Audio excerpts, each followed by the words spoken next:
Yep, that's me. You're probably wondering what specific events in my life led to this very moment in particular. Well, let me tell you a story dating all the way back to the very first moment of the rest of my life.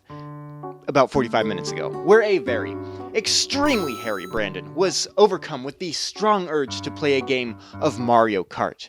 But not just any Mario Kart, no. Specifically, a bad one. Something that could be described as less of a video game and more of a piece of fecal matter. No, I'm talking shittier. No, shittier. Shittier. No, shittier. Shittier. Oh, that's it? Okay, yeah, that one.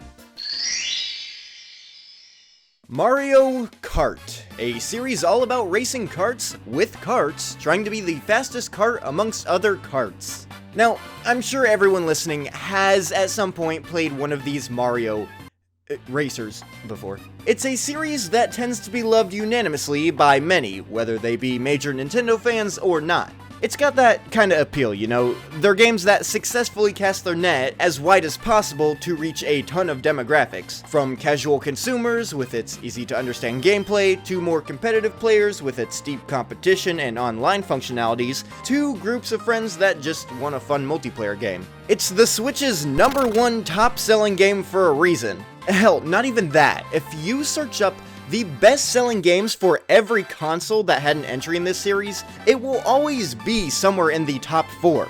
But of course I doubt that's surprising because, again, it's fucking Mario Kart. Take this game to your local college party and I guarantee it'll still be boring, but you'll be playing Mario Kart. However, with all that being said, would you believe me if I told you that these games didn't start out as great? Probably, but I'm gonna elaborate anyway. I mean, financially, every single entry did amazing, sure, but as we look back on each title in the series, we start to find more and more cracks on the surface. Obviously, as we all know, the latest Mario Kart has almost everything fine-tuned for the best experience possible, so that leaves the question, how did it get to that point? What were the base roots it started from? 1990, the SNES has just been released in Japan, and one of the very first games to release with the system was not Mario Kart, but instead a game called F-Zero. A simple racing title that opts to have a more high-speed type of gameplay, with longer courses while still retaining the standard goal of finishing in first place against other opponents across multiple laps. And while this game itself was definitely good, the higher-ups at Nintendo realized there was so much more untouched potential when it came to racing-styled experiences for the SNES. And thus, a group of developers set out to create a whole new experience in this genre, with Shigeru Miyamoto serving as the producer, Tadashi Sugiyama and Hideki Kono as the directors, and Masato Kimura, who worked on F-Zero, being the lead programmer. The main theme this time around would be focused on multiplayer, a stark contrast from F-Zero's strictly single-player only campaign, alongside other differences such as slower pacing, much simpler tracks, and even split-screen play. Funnily enough, the game was originally never even supposed to be a Mario game, instead using very generic kart racer characters, until a few months into development where they were like, shit dude, we probably actually need to sell this game. One of the developers was curious how it'd look with Mario in one of the karts, thought it looked much better, and from there on the idea of a Mario-themed racing game was born. Fast forward to 1992, and bada bazinga, the game was officially released on store shelves for your purchasing pleasure. Or in the case of a 21st century kid, eBay.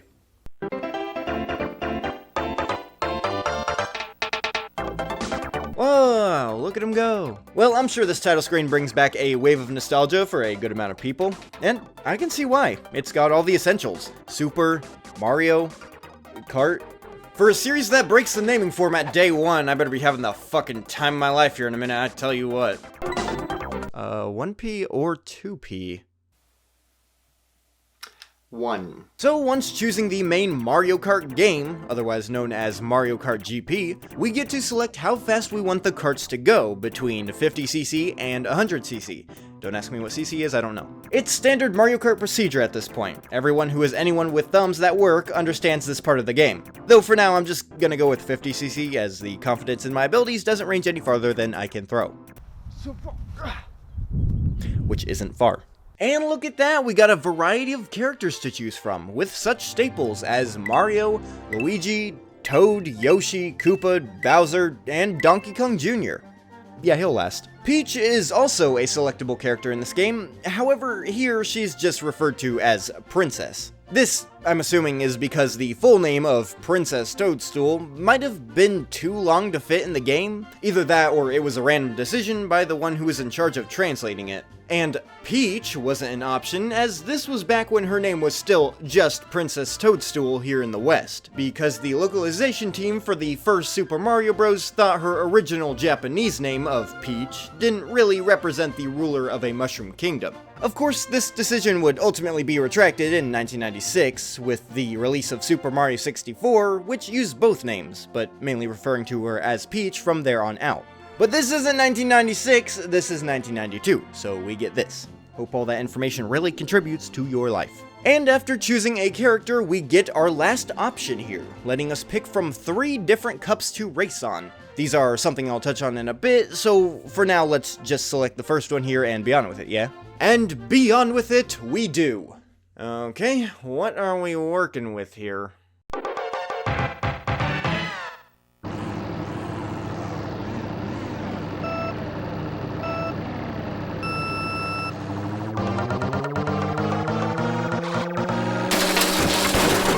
Not much. Well, as you have probably noticed already, since this game runs on the SNES and is fucking old, there is a significant lack of any 3D graphics, such as what would become the staple for future entries in the series. Or maybe you haven't noticed, and are confused on what I mean by that, considering the very 3D looking course we seem to be racing on.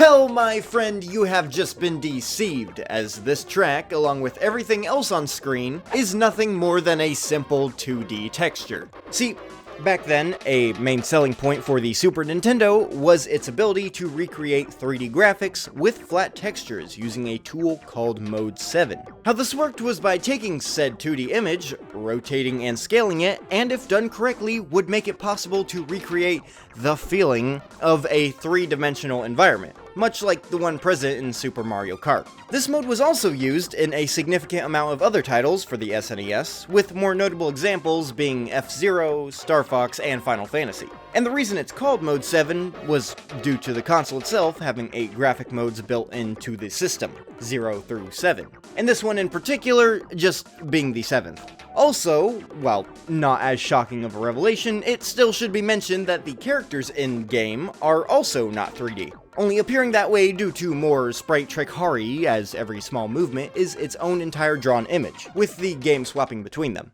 Last thing regarding the visuals I have to mention is on the bottom half of the screen here, we also have what appears to be a map of the track we are currently racing on, with smaller versions of the characters moving around to indicate where they currently are. Interesting. Alright, with that out of the way, let's finally move on to what the gameplay is like, eh? This was Nintendo's first attempt at a Mario Kart game, and I'm pretty sure we all know, or at least remember, how well the more modern entries feel to play. The tight controls, tracks that complement it, practically fine-tuned for ease of access. So, I gotta wonder, how many steps backwards are we taking here?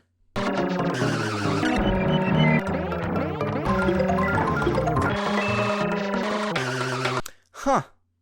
Yeah, this is kinda suck. Like, okay, it does, for the most part, feel like I am driving a Mario Kart, ooh, I'll give it that. You got the races, and you drive to the finish line, cool.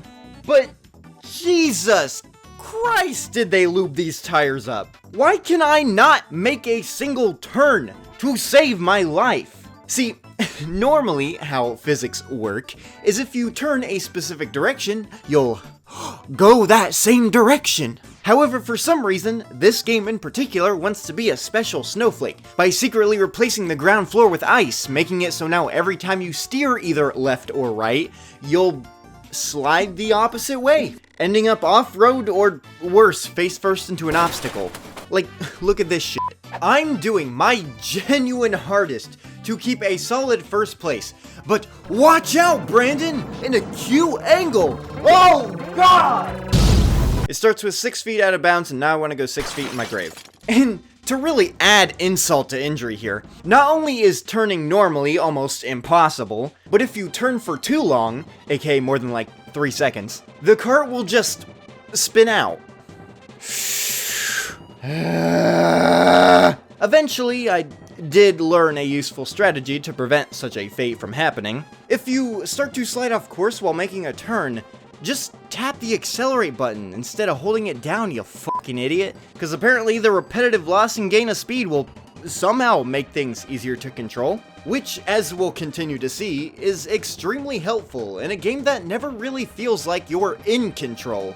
And while we're on the subject of no control, let's talk about another core gameplay mechanic. So, very early on, do we as a player find out that a lot of the time, just a simple turn ain't gonna be enough to get through these sharper corners that can appear on the track. And much like my loan sharks, they'll need a bit more compensation for just trying to exist. Which is when the fabled drift button comes in. Hold that back trigger down and bada bing, bada boom, you're in the grass, god damn it. Alright, so obviously this mechanic is supposed to be the useful drift function, as you're probably familiar with, being another staple feature from this series allowing you to turn harder. A move specifically designed to get you through those sharper areas without stopping or losing speed, while also doubling as a jump to clear small gaps, which yes, did indeed spawn from this first entry. However, as with everything else here, definitely hasn't reached its full potential of good yet. It feels more inconsistent, if anything, where there can be moments in which the drift has been pulled off successfully, but then there's the other 90% which is... Like, I get the whole right to go left thing, but God, this is too far, man. Am I doing it wrong? I mean, how incorrectly can one press R and left? In light of not being entirely negative, I really don't want to say this mechanic was overall implemented terribly just because I'm bad at game. But I swear to God, I have tried using this move over and over and over until I was officially over trying to figure out how this thing was actually meant to be used! So conclusion, it was implemented terribly. And while we're talking about things that were implemented terribly, let's talk about that boost you get at the beginning of the race by holding the accelerate button at the right time. You know exactly what I'm talking about. Well, I'm happy to say, it is now 10 times harder to pull off, quite literally needing to be frame perfect. To give you an example on how small the window of opportunity to actually achieve it is, I spent half my playthrough of this entire game convinced this was never even an implemented feature to begin with. You can still skid out when holding accelerate for too long, but I genuinely thought that was it. That didn't stop me from trying to get it every single round just in case, and I'm glad I did, cause out of pure luck, one time, there it was. After that, I did manage to get it a few more times, but never once did I feel confident in what the actual timing was supposed to be. And I still don't. Hell, and while we're already here just fucking with Brandon's muscle memory, let's have the entire button mapping changed. B is now accelerate, Y is now brake, there is no reverse, X or select is to look behind you, although that one is still the case, and A is how you use items, which is by far the most baffling decision, because I already have my thumb on accelerate, so how do you fucking... what? Ooh, speaking of items... yeah, they're here. One of the very few functionalities that have been a tried and true mainstay since day one. Grab an item box, roll the slot, and pray you get something useful. The items in question being pretty much an exclusive cast of everyone knows what these are. The banana peel, of course. Green shell, obviously. Red shell, duh. Coins, you have all played Mario Kart 8 by this point. Mushroom, always. Star, great. Lightning bolt, what do you take me for, some kind of fool? The only item here I feel I might need to explain is the feather, which grants the user the ability to jump high in the air. Explanation over. And for the record, yes, they all act pretty much exactly how they still do to this day. The only notable change that really stood out to me was how when you throw a turtle shell backwards, be it green or red, it'll never actually go anywhere, remaining stationary on the track until a driver runs into it. Now, that's all well and good, you know, talking about all the fun stuff that's been established from the beginning and appears in every other game. But what about the one-hit wonders? If there was one way to describe this game, it would be unique. And maybe a few of these. But for conveniently relating to the current topic, unique. A real pioneer when it comes to throwing things at the wall and seeing what sticks. And while it is easy to see what stuck, there is also a plethora of other things that did not stick. Fuck. All the features that made their grand debut on this title, only to never be seen again after. Or alternatively, reintroduced way later down the series timeline. First and foremost, we have the main and obvious thing that only appeared in this title and one after it, that being the dogshit controls. That being the entire game taking place in 2D, and the dogshit controls. As once the game's sequel, Mario Kart 64, came around in 1996, we started seeing the implementation of actual 3D modeled courses from there on out. Except for Mario Kart Super Circuit, the only time they went back to the 2D illusion tracks because it was a title on the Game Boy Advance, which is a console weaker than my throwing arm. Again, which isn't far. But of course, I've already explained all that earlier, so let's talk about something more on the new and interesting side, like, the item boxes. Before they took their iconic look of whatever that is, they first started out looking like the normal question mark blocks we see in many other Mario games, except now flattened onto the ground, sporadically scattered all over the place instead of in straight lines. Let's see.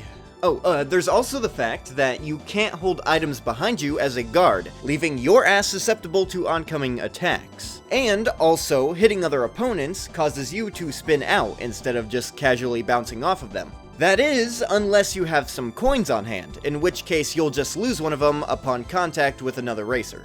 Oh, and while we're on the subject of coins, I guess I can include them, seeing as at one point before Mario Kart 7, they were an abandoned gameplay mechanic. But yeah, the coins themselves are things that lay on the track for you to pick up, and depending on how many you collect will up the player's speed, with 10 coins being the cap on how high your speed will increase. Rankings are another mechanic that's vastly different. Unlike how in later titles, where no matter how you placed in a Grand Prix, you'd always at least get to play on every course, with the worst case scenario being just not getting a trophy. In this fossil of a game, if you don't achieve 4th place or above,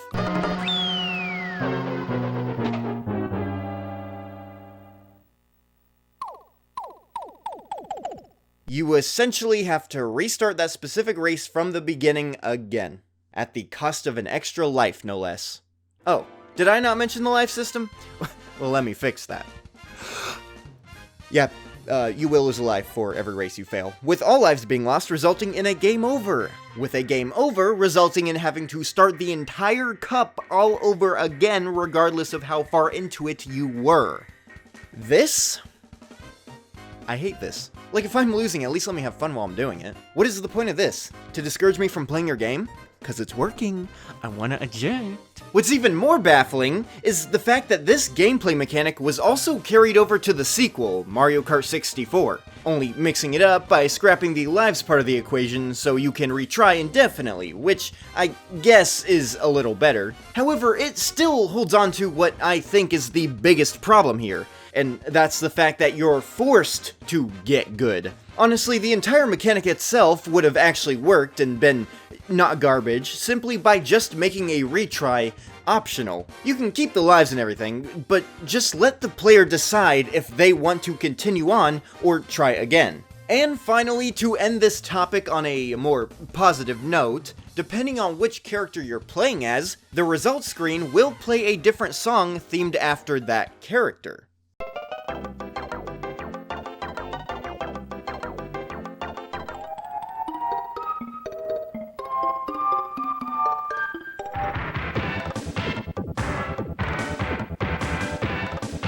Isn't that fun? But yeah, that's about all I got when it comes to notable miscellaneous differences in contrast to modern Mario Karts. I'm sure there are still an abundance of smaller inconsistencies, but I would like to move on with my quotation mark life quotation mark. So with that, let's move on to the characters themselves and how they differ from other entries in the franchise, and each other.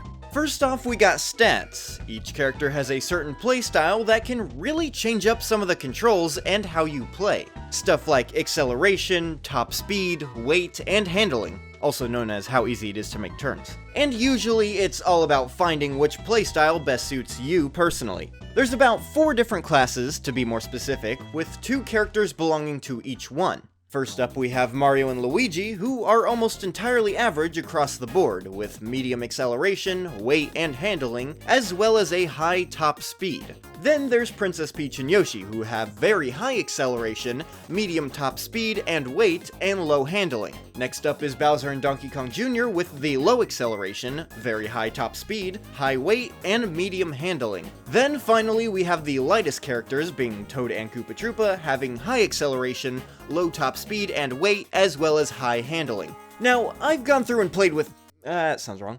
And played as all these characters, and I gotta say, for me personally, I am definitely more partial to characters like Toad and Koopa Troopa, but mainly Toad. Bowser and Donkey Kong Jr. are definitely the fastest, true, and have the easiest drift to control as it doesn't throw you in the opposite direction nearly as much. However, for one, the drifting mechanic is ass just by design, so a slightly nerfed version is kinda more like taking one fist up the ass rather than 2. Like, yeah, it's preferable, but I'm still getting a fist up my ass. And second of all, with low acceleration comes, well, low acceleration, meaning you're gonna be going from 0 to 60 in about 3 years. The time it takes to reach top speed is excruciatingly low, and this also applies for every single time you get hit, so no thank you. Also, characters like the Mario Bros, Peach, and Yoshi are mostly alright in my eyes. They're not terrible to play as by any means, it's just I find the lighter ones easier to control, as they do possess the highest handling, picking them even despite their top speed being the lowest possible. Look, I'd personally rather have a slower car I can maintain the speed of instead of one that's faster but can't fully utilize due to constantly flying off the road. Let's move on a bit though, as there's still more to talk about with these guys. Items. A very much unique feature appearing solely in this title is the existence of character-specific items that only the CPU players can use. Let me explain. So everyone knows in Mario Kart how you collect an item box and get one out of a decent assortment of various power-ups to use at your disposal. And everyone knows how these rules also apply to the other racers, whether they be another live person or computer player.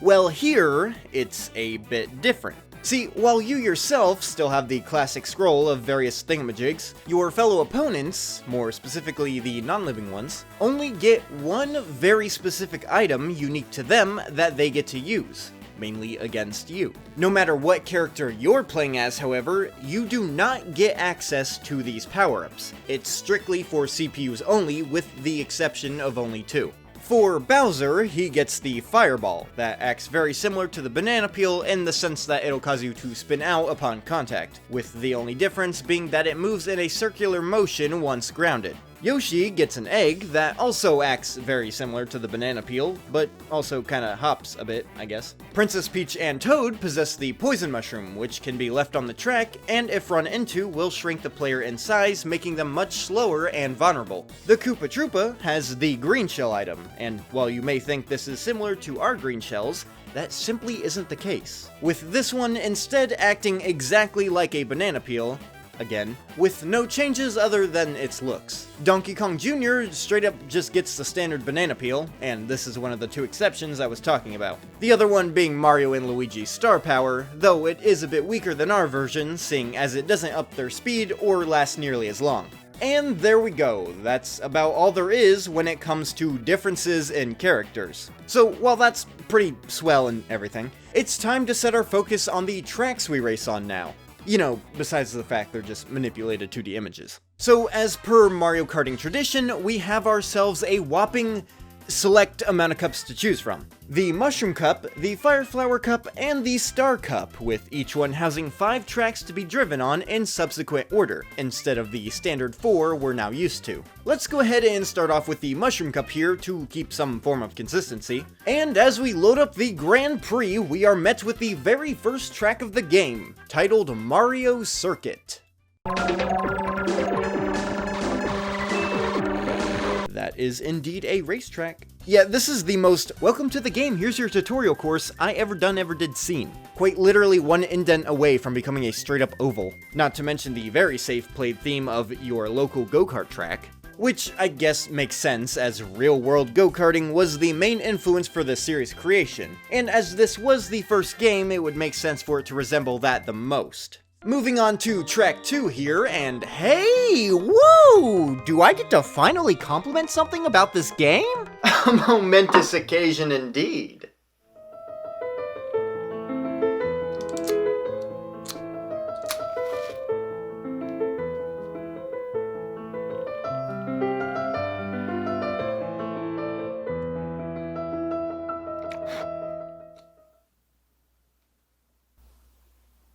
God, I hate this game. This track layout, it's kind of interesting, I guess. Oh my god! And the course theme, it's... Okay, well, it's just a dirt road, but hey, it gets the job done well enough. And I also really like this bridge. It looks cool.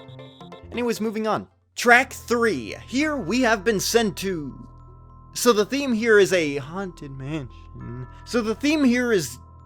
ghosts? Yeah, I never really thought about it before, in the 6 seconds that I've been here, but, does anybody actually know where this is supposed to take place? Like, I get it, it's Mario Kart, and obviously not all the track themes are gonna be realistic. However, for the most part, almost every other course in the series has a set location. A field, Peach's castle, space. Where's this, Purgatory? Why is there a track of wood just floating here? Who are these fine fellows? Also, fun fact, if you bump into the walls on this map, the part that got hit will chip off, making it now possible for you to fall out of bounds in that same spot. Okay, so maybe not that fun of a fact. Let me try that again. Also, shitty fact, if you bump into... never mind, you get it. Track 4 is the one up next, with it taking place inside one of Bowser's castles. And I gotta be honest with you all, I hate the Bowser's Castle stages in this game. Now, thematically, I think it's great. The lava everywhere alongside the accompanying music definitely makes it come across as more threatening. But motherfucker, I really despise the track layout for every single one. Yes, this aesthetic comes back multiple times, I'll touch on that in a bit. Now, I will admit, this track's layout in particular, I have the least amount of issues with compared to what we'll see soon, as it's nothing more than an almost square with a bit of indent, or as it's formerly known, variety. Though while the layout here seems to be fine for now, I would be remiss to not mention the single greatest reason I despise these kinds of levels in the first place. And that would be because of these motherfucking thwomps. Okay, so the thwomps are in this game and serve as just another obstacle on the road that you need to avoid, akin to, like, oil spills and pipes. However, unlike the more consistent and stationary nature of those things, these guys will constantly move up and down after the first lap. They'll always be in the same spot, but you will never be able to tell when one will drop down on you, abruptly killing all your progress and stopping you immediately. One moment you could be far ahead in first place, making great time, then as you pass a line of these fuckers and make an educated guess on which one would be less likely to drop down on your face, the gods of fate begin to smile upon you. In the sense that they know it's about to happen and think it's funny. Or, you know, even worst case scenario, they're just on the ground in a line, completely obstructing the path. Gotta love it. Now, from what research I've done on the game, via internet, it seems that apparently the thwomps do actually slam downward in a certain pattern. But, I don't see it. At least not while racing, so instead what I did was conduct a little experiment by just standing in place to watch their movements, and... Nah, I still don't see it. They all just seem to be hitting the ground in a different order each time. So then, after more intense watching, I came to the conclusion that each thwomp is actually on a set timer, dictating when they descend, which in a sense could be described as a pattern, kinda, maybe, but I personally prefer the term artificial randomness. Anyways, yeah, final verdict, I hate them. Alright, back to tracks. And the final race of this cup leads us all the way back to Racetrack the Theme again. I mean Mario Circuit 2. A bit anticlimactic to end it in the same place we started, but that's not really what matters right now when holy shoot!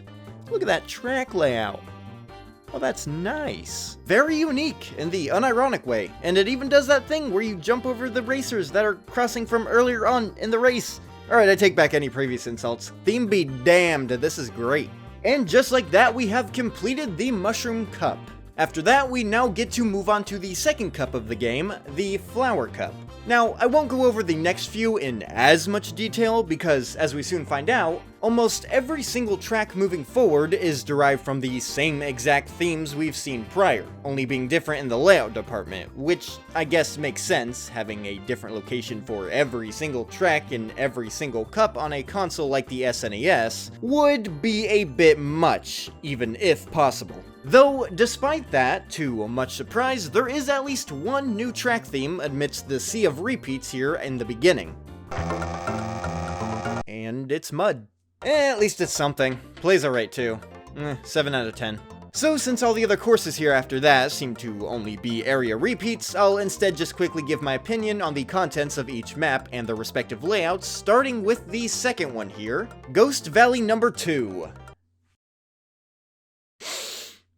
Yeah, it's boring. Track's very standard, and there's nothing here that's even remotely memorable other than this boost right before the finish line, so in response I'll rate it just as blandly. 5 out of 10.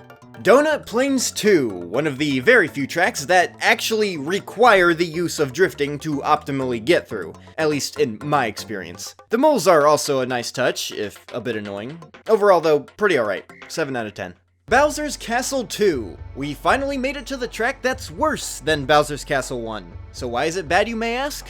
Well, for one, they return. For two, these sharper turns can be a bit of a bitch to maneuver around, especially right here. For three, this split in the path always trips me up every single time because I always forget it exists. And fourth of all,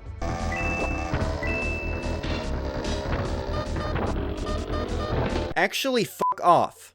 3 out of 10. Lastly, we have Mario Circuit 3, and while I would definitely label this one as being playable, it's gotta be the weakest of all the Mario circuits. Sure, it's more extravagant than the first one, but that's more to a fault. I really despise a lot of these hard-to-make turns, especially this one, which pretty much ends up being what this entire stage boils down to. A series of annoying back-to-back turns with, like, one actual break in between.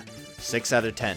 And, as you've probably guessed by now, this is the weakest roster in the entire game. Now, with both Mushroom and Flower Cup fully completed, we can switch directions over to the last one here, being the Star Cup. And starting things up here, we are pleasantly met with, once again, another new track theme at the beginning, and that being a beach. Now, looking at the map here, there really isn't much to go off of. It's practically another circle track on sand, with water taking up a good chunk of it. And yet, for some reason, I actually really like this one. I know it's weird, especially after all the flack I gave to the other similar offenders before this, but I don't know, something about the beach and the simplicity of the track really works well together. That, and I also just really like how the water looks in this game. Ooh. 8 out of 10. Cocoa Island 2, that one theme from Flower Cup makes another return, now with 90% more bumps on the road, and just the biggest pile of mud that kinda makes you slip around, I guess. And it's alright. 6 out of 10. Next up, we have Vanilla Lake, and oh my god, it's new. Genuinely wasn't expecting that. Another new theme in the Star Cup, this time being an iced-over lake. Really liking this, actually. What? And you fucking ruined it. Oh my good God, why? You had such a beautiful thing going on here with the ice and the small gaps of water, and it looked really pretty, and you just go ahead and add these stupid ass tiny blocks of ice that you can barely see that just immediately stop you in your tracks after running into it? And what's worse is you spread them across the entire fucking track! You dick! What, in concept, seems like a small little obstacle, turns out to actually be the thing that genuinely ruins the entire appeal of this course for me. You know what? Sure, because of course it would. Maybe I'm too upset over a small feature in a 30-year-old video game. Or maybe I'm just lashing out at insignificant things due to my continuous isolation, lack of willingness to open my heart. See, it could be anything. 4 out of 10. Bowser's Castle 3. can suck my nuts. Well, we did it, ladies and gentlemen. We have finally reached the final and worst Bowser's Castle track, and what is a very strong contender for the absolute shittiest piece of course in the entire game. So instead of giving this thing the deep dissect it doesn't deserve, I'm just going to give my respective fuck yous to each thing I dislike about this track. Fuck the start of this map being a 90-degree turn, fuck these thwomps, fuck the constant relentless sharp corners, fuck this three-way split in the road that I keep hitting the walls of, fuck these thwomps, and fuck this track's excessive need to wall off segments of already difficult turns, making the path more narrow. 2 out of 10.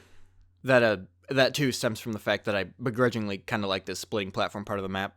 And last but, my god, definitely not least, we have Mario Circuit 4, and what is also the last of its particular themes. A fairly extravagant course for this game's standards, but unfortunately nothing to write home about. However, at least it's fun. I'll take that over some of the other stuff I've experienced in a heartbeat. 7 out of 10. And after that, we have achieved total completion. Completion. That is, unless you happen to be playing in 100cc. Sure, in 50cc it would end here. However, upon winning every cup prior on the much faster mode, we will unlock what is called the Special Cup. In it, we get 5 more tracks to race on, and that's about it. Now, let me tell you, as cool as it is to get even more content, I gotta say, unfortunately, these have got to be the worst courses I have ever had the displeasure of racing on. I won't go into detail about each one individually like I did with the others, cause frankly, my feelings for each one are all pretty much the same. So instead, here's my opinion of them in the form of an eloquently written title card.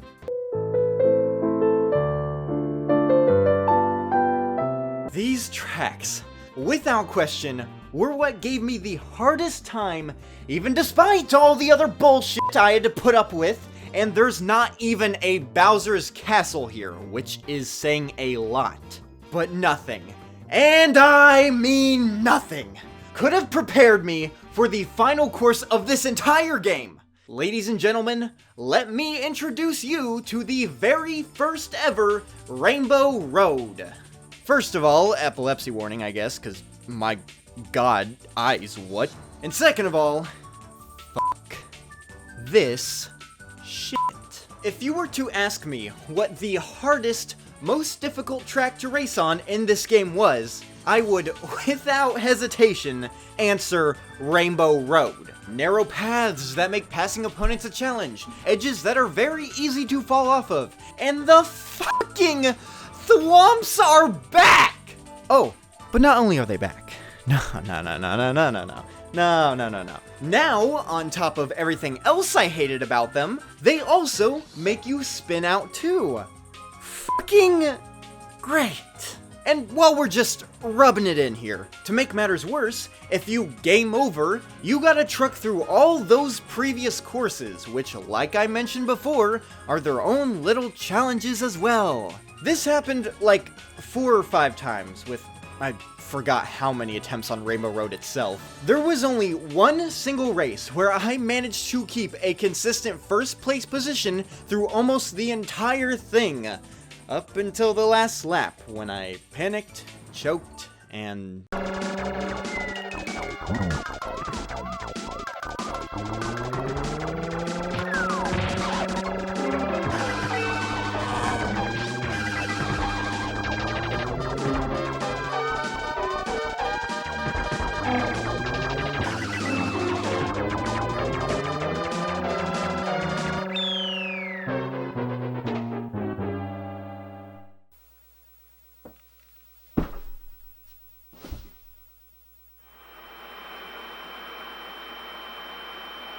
This was it. This was the part where I genuinely considered just quitting. And while we're on the topic, can we talk about how long the recovery time is in this game? Look how far behind you get placed by falling off the track. Seriously, where's my chance of recovery? And if you think that's bad, look how long it takes to recover after being flattened. Come on, what is this? I'm not here to watch a Looney Tunes short. I'm pretty sure it took Jesus less time to rise from the tomb. However, through what I want to say was determination, but more likely just numbness to the pain at that point. I did end up clearing the entire cup, getting first overall by 2 points. Hooray. Oh, and I guess this game has credits.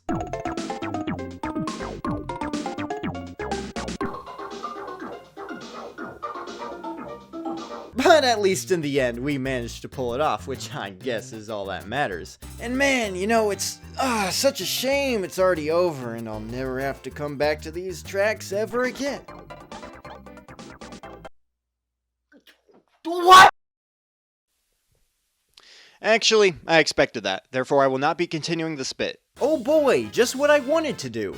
Cry faster. I mean, it makes sense. It took way too long to start suffering in normal play. Now we can speed up the process. Yeah, I'm just kidding. If you think for a second I would even entertain the idea of beating all these cups again on a higher difficulty, well then, my friend, you have another thing coming. And it's anything on this earth other than that. I mean, sure, yeah, I guess I'll try them and stuff for science. Yeah, it's just everything I hate about this game at record speed. But that's all the time of day I'll give it. I'm sure the masochists and people with actual skill can take it from here.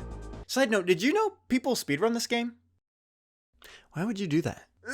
And now we have finally completed the main game mode. For real this time. So, what else is left? Too much. Well, to start off, we have the Time Trials mode, which is something many will recognize as a Mario Kart staple. It's essentially an option that lets you pick from any one of the 20 tracks available to race on and try to get the fastest time. There are no other racers in this mode either, meaning it's a good way to practice the courses without consequences in advance, so you won't have such a hard time. Probably should have done that before. And when you finish the time trial, you can watch the replay. Ooh. Anyway, now it is time to switch gears and finally talk about the main reason this game was created in the first place. Multiplayer. So we get to subject more innocent victims to this endless world of pain. Switching over to two-player mode, and we find ourselves confronted with 3 different options: Mario Kart GP, Match Race, and Battle Mode. Let's just go in order here, and start with Mario Kart GP. And from the name, we can obviously infer what this is all about. Just the standard race against CPUs across 5 different courses from a specific cup, now with the added feature of Human 2, whose screen replaces the overview map at the bottom. What's nice about this mode in particular is the fact that only one person has to place in the top 4 in order to continue. If one person ranks out and the other doesn't, both parties are still able to continue on with the race as normal. The trophies you've unlocked in single player also get carried over to this mode, so there's amazingly no need to unlock everything all over again. And this even works in vice versa, to where you can work with a friend to get all gold trophies, and those will still be there even when in single player mode. On top of that, something I recently noticed, but apparently when in multiplayer, the Bowser's Castle tracks seem to have fewer thwomps than single player. Not sure if any other courses have changes in that similar vein, but I definitely do not mind in the slightest. Up next on the itinerary of two-player is Match Race mode. Much like the one prior to this one, we find it's another mode consisting of you and another player racing against each other for first place. Acting almost identical, except for a few notable changes that do really make it stand out as its own thing, believe it or not. First off, there are no other racers, just you and that other guy. A perfect way for you both to just absolutely blow ass at Rainbow Road together. No CPUs to bump you off the course or throw bullshit at you. Second off, this mode doesn't tie you down to a specific cup. How it works is now you can pick any single track from any Grand Prix you like, with player 1 getting to choose the first one, and from there on, whoever loses the previous race will get to choose the next one. Oh, and speaking of wins and losses, the scoring system is also a bit different, giving the individual to place first in each round 1 point. And what am I on? Another difference in this mode is the introduction of a whole new item not featured anywhere else prior. That being the Ghost power-up. If managed to roll on, you'll turn transparent/invincible for a few seconds, while also being able to steal the opponent's current item. Providing they have one, of course. It's a pretty good inclusion, I'd say. Nothing too mind-blowing, but, glad it's there. And lastly, with what seems to be the weirdest change of all, is now bullet bills, yes that's what these are, will slide back and forth across a plethora of tracks, causing a racer to spin out upon physical interaction. These things don't appear in every course, however, but, every once in a while you will run into one, and it'll just be like, there it is. Nice. And as our last and final multiplayer feature here, we have Battle Mode. To explain this to those who are unfamiliar with the Mario Kart series, it's basically a mode where you and someone else drive around a small enclosed map with the simple goal of causing each other to spin out with the help of items. Both players have 3 colored spheres floating around them, indicating the amount of hits they can take. When someone takes damage, they lose 1 sphere. And whoever manages to take out all their opponent's orbs first will win the match. Now, to explain this to those who are familiar with the Mario Kart series, Balloon Battle. This game in particular has 4 unique maps to compete on: Battle Course 1, 2, 3, and 4. Or to be more specific, Grass, Beach, Snow, and Road. Also, the Ghost item makes another appearance here as well, acting exactly the same, which definitely keeps things more interesting. And that's pretty much the whole concept simplified. But this entire mode, I gotta be honest, is fun as hell. I genuinely prefer it over the racing portion of the game, which I never expected to be the case, as I always tend to favor the standard races when it comes to later entries in this series. But yeah, no, battle mode's just fun. Frantically running around looking for item boxes, getting fucked over by the random rolls, desperately looking for the other guy because you finally got a red shell, only to be knocked out by a green shell that's been aimlessly bouncing around the map for the entire match. It's truly just chaotic fun. And everything I'm saying now kind of branches out into a bigger realization I had about this game in general. And that is the fact that the entirety of 2-player mode is undoubtedly its peak. Duh, Brandon. This game was designed with multiplayer at the forefront, and also the main reason this title was even conceptualized, so of course that specific mode is the highlight of the entire experience. Well, first of all, I was gonna say that, so fuck you, and second off, actually that's it. But yes, after all my ragging and nagging and sagging, I have come to finally understand the error of my ways. I've officially seen the light of heaven's sweet warm embrace as an angel descends down to deliver a message from God saying, hey man, this game's actually not so bad if you give it a chance. So, yeah, Mario Kart's multiplayer is fun. I mean, don't get me wrong, it's definitely not perfect by any means. The shitty controls are still there, as well as the terrible courses, but at least you don't have to suffer alone, and that already puts it leagues above single-player slogfest of a dumpster fire. However, with that, we have officially experienced everything we could in Super Mario Kart. Finally. If you would indulge me, I would like to take this time to give my overall thoughts on this game in its entirety.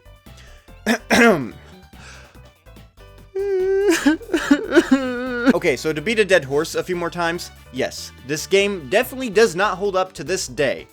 Like at all. It's got horrible, totally baffling controls that make even the easiest turn a headache, a barrage of stupid track obstacles that serve less as a challenge and more of an annoyance. The courses themselves are most of the time just lackluster at best. The entirely 2D graphics make important things incredibly hard to see, with an absence of almost any depth perception, and many other smaller pet peeves, such as when I'm playing as a lighter character and get pushed off course, or just how easy it is to drive off stage in general, to the point where a single pixel touching the void will cause your entire cart to drop down to death.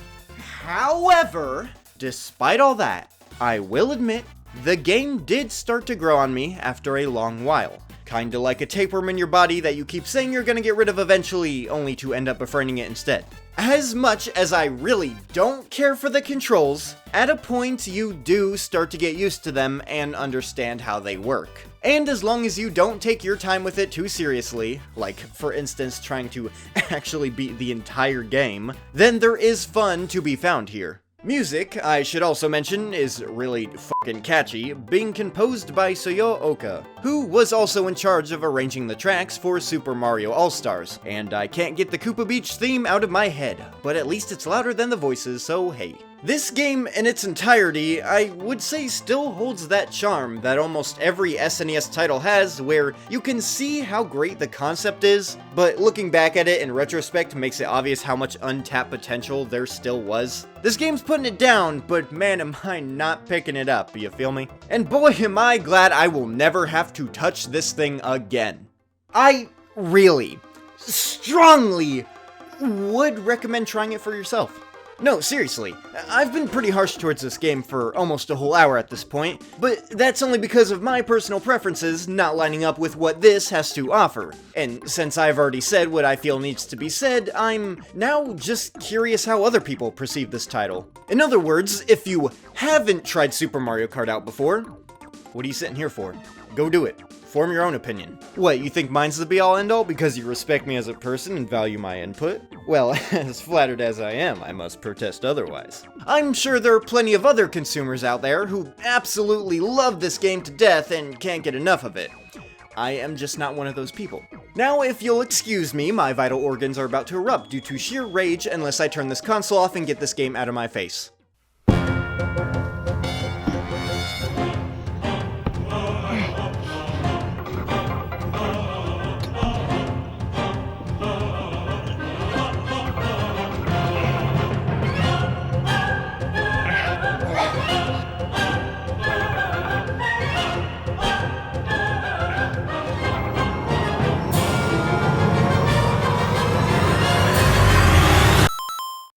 And with that, we have reached the climax once more.